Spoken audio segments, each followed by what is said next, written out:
जिन्होंने अदम्य साहस और अदम्य संघर्ष का परिचय दिया। यदि इस चराचर जगत के अंदर कोई सबसे बड़ा उदाहरण उसका है तो वो रानी अहिल्याबाई होलकर है। आप सबको ध्यान होगा, अभी जब मेरे लिए संबोधित कर रहे थे मेरे नाम को, तो मेरे नाम से पहले कई उपमाएं लगाई मेरे भाई विधायक कीरत सिंह जी ने। यशस्वी बता दिया, मनस्वी बता दिया, तपस्वी बता दिया, लोकप्रिय बता दिया। ये सब उपमाएं, संज्ञाएं हम राजनेताओं के सामने लगती है। आदरणीय प्रमोद अट्टा जी संगठन के अनेक विषयों के मर्मज्ञ हैं, आज पिछड़ा वर्ग आयोग के सदस्य हैं, उनके सामने भी मैं बहुत सी उपमाएं लगा सकता हूं। भाई कीरत सिंह के लिए मैंने भी कई अच्छे शब्दों का प्रयोग किया।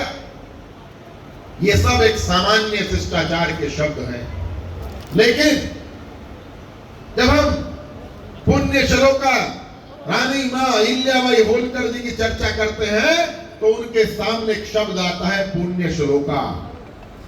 ये और किसी के सामने आपने नहीं सुना होगा, किसी नेता के सामने नहीं सुना होगा। देश के कितने भी लोकप्रिय जनप्रिय नेता हैं और वर्तमान में तो पूरे विश्व में जिसके नाम का डंका बजता है, जो हमारे देश के प्रधानमंत्री हैं, उनके सामने तमाम तरह की उपाधियां लग सकती हैं, लेकिन पुण्य श्लोका उनके नाम के सामने भी नहीं लगा है। पुण्य श्लोक कोई सम्मान का शब्द नहीं है, एक उपाधि है।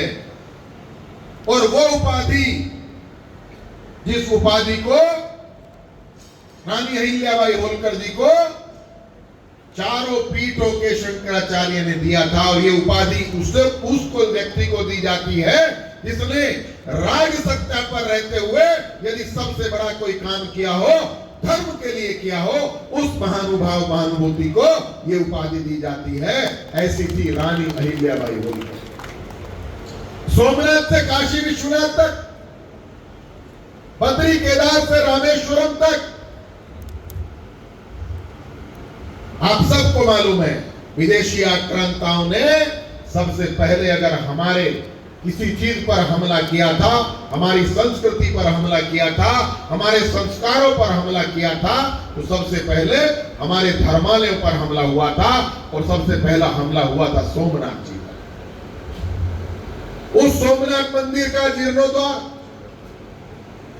काशी विश्वनाथ जी का जीर्णोद्धार, भगवान बद्री भगवान केदार जी का जीर्णोद्धार, और इन सब से भी हट करके अपने धर्म के लोगों के लिए उन्होंने न जाने कितने धर्मशालाओं का निर्माण कराया। ये इतिहास के पन्नों में अंकित है।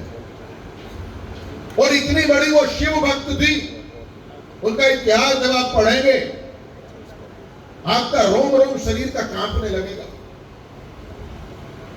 इतने वर्ष तक उन्होंने मालवा राज्य का राज सिंहासन संभाला, लेकिन एक भी दिन सिंहासन पर नहीं बैठे। और उनके पास जब कोई उनका शासकीय कार्य भी होता था, उस पर जब वो हस्ताक्षर करती थी तो उस पहले लिखती थी भगवान शिव के आदेशानुसार। इतनी बड़ी वो शिव भक्त थी।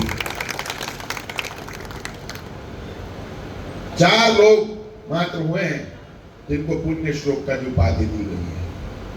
उनमें से एक थी रानी अहिल्याबाई, और उनकी न्याय व्यवस्था। यहाँ मातृशक्ति बैठी है, हम सब यहाँ पर बहुत से पुराने लोग भी बैठे हैं।